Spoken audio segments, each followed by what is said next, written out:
미네랄을 한번 복습해 볼게요. 아까 미네랄은 아까 금속 이온들이 많다고 그랬어요. 금속 양이요.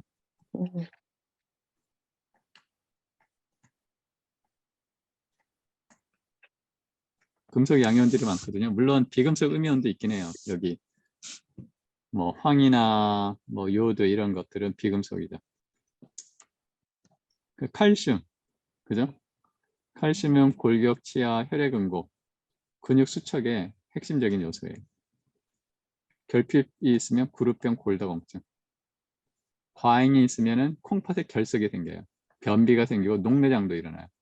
그래서 우유에 칼슘이 많다고 이제 그러잖아요. 과잉 섭취하면 문제가 생겨요. 칼슘은 가장 많은 곳이 뼈잖아요. 뼈. 그죠? 네. 뼈에서 혈액. 혈액에서 세포내가 되는 거예요. 세포내. 칼슘의 이동 경로는 이래요. 그런데 혈액하고 세포내 농도차가 1만 배가 넘어요. 1만 배에서 10만 배 농도가. 누가 높아요? 혈액이 훨씬 높은 거예요. 세포는 칼슘이 거의 없어요. 혈액에 비해서는. 그러니까 우리가 칼슘이 부족한데 고기를 먹어야 된다. 고기 먹고 칼슘을 보충할 수 있겠어요? 없어요. 넌센스예요, 그거는. 칼슘이 가장 많은 식품이 뭐예요? 거기 들깨, 참깨, 검은깨 이런 게 칼슘이 많잖아요. 소고기에 몇백 배가 많아요. 그 다음에 철. 철은 헤모글로빈. 우리가 철분 부족하면 어떻게 돼요? 빈혈 생기잖아요, 빈혈. 그래가지고 네. 호흡곤란. 그죠? 뛰어갈 때 뭐 피곤하기도 빨리 피로해지고. 산소 원반하고 촉매. 효소 촉매의 핵심 요소예요.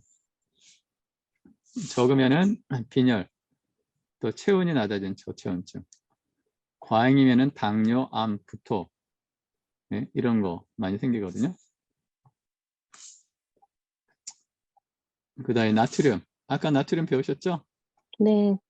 네. NaC. 네. 우리가 신경계가 있잖아요. 신경계. 신경이 이렇게 있으면은 나중에 이제 배우겠지만 신경 세포 안쪽에는 뭐가 많냐면 칼륨이 많아요. 칼륨. 바깥쪽은 나트륨이 많은 거예요. 그래서 여기 이온 통로가 딱 열리면 밖에 있던 농도가 높던 나트륨이 안으로 들어오고 칼륨은 바깥으로 나가는 거예요. 그러면서 전기적 신호가 피크가 이렇게 생기는 거예요. 마이너스 70에서 플러스 30 밀리볼트.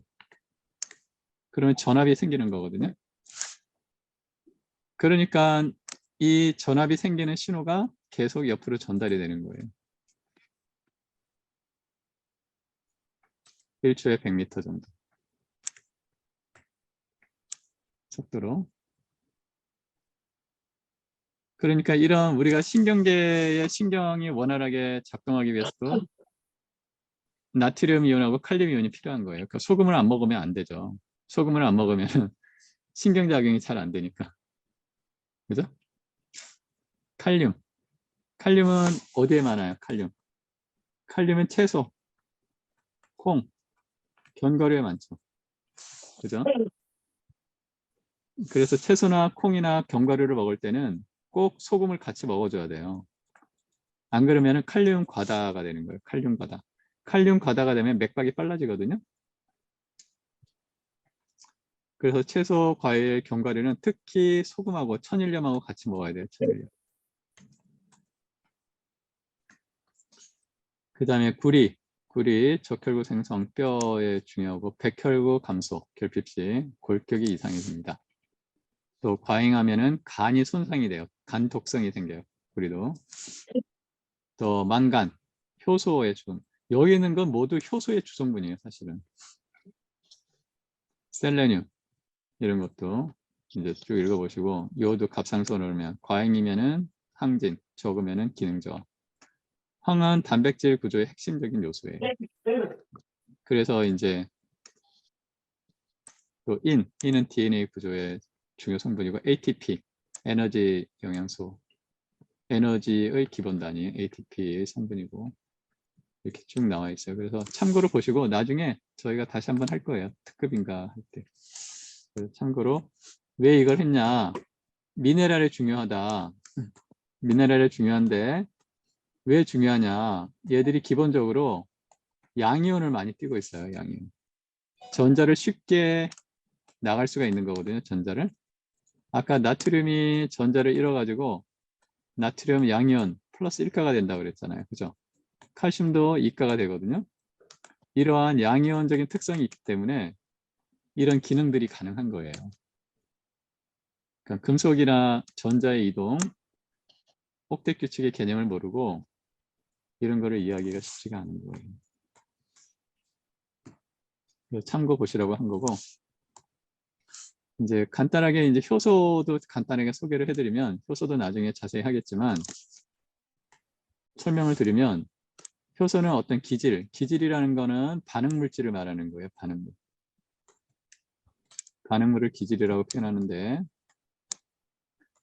효소는 크게 단백질 부위가 있고, 단백질 부위가 있고, 그 안에 촉매 부위가 있어요.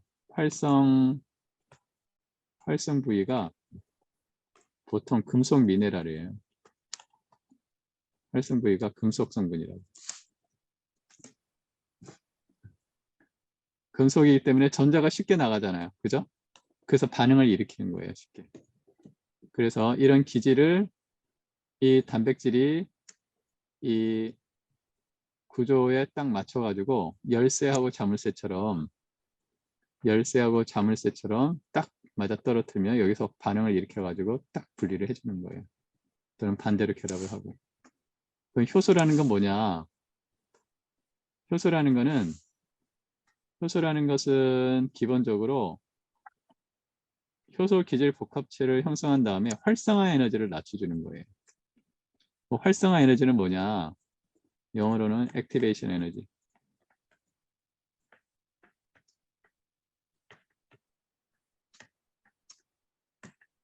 활성화 에너지라는 것은 어떤 반응물이 생성물로 될 때 넘어가야 하는 언덕이에요. 언덕. 근데 이 언덕이 높으면 쉽게 넘어갈 수 있어요? 없어요? 언덕이 높으면 반응물이 생성물로 변하기가 어려워요. 그런데 효소는 촉매거든요. 촉매. 생체 촉매를 효소라고 한단 말이에요. 생체 촉매. 생체 촉매는 이 넘어가야 되는 언덕을 낮춰주는 거예요. 그러니까 반응물이 생성물로 바로 변할 수 있는 거죠. 낮춰주니까. 자기 자신은 반응을 도와주지만 반응을 하진 않아요. 자기는 변화를 하는 게 아니에요. 그래서 효소는 한 번 쓰고 버리는 게 아니에요. 계속 반응을 하면서 연속적으로 쓰일 수 있는 거예요. 그래서 효소는 크게 단백질 부위하고 활성 부위가 있는데 활성 부위는 미네랄 안에 금속 성분이 주로 박혀 있는 거예요.